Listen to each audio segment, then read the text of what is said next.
بالاخره شروع کردم. بچه‌ها سلام، من پریام.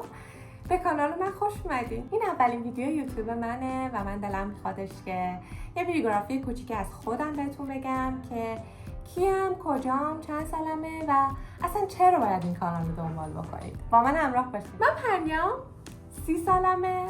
حدود چند سالی هستش که با همسرم مالزی زندگی میکنیم و یه کشور سرسبز و زیبا که بیشتر نشونتون میدم.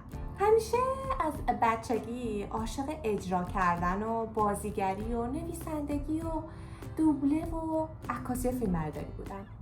میتونم بهتون بگم که هیچ وقت ترس از قضاوت دیگران رو نداشتم.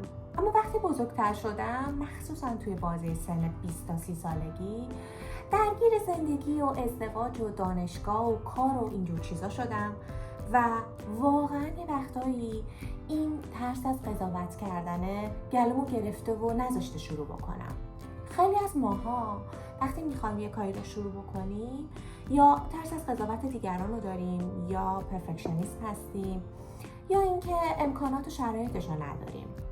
اما خیلی وقتا هم اعتماد به نفسه دست و پامون رو میگیره.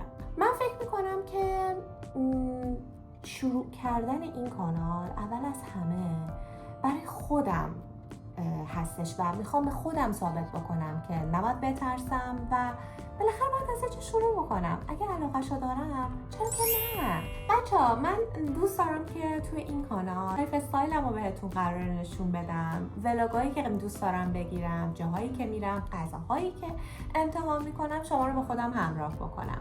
حتی کتابایی که میخونم.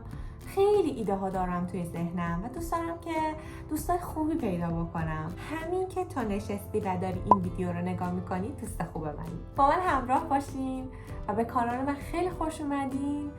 سابسکرایب یادتون نره. منتظر ویدیوهای جدیدی از من باشید. بای بای.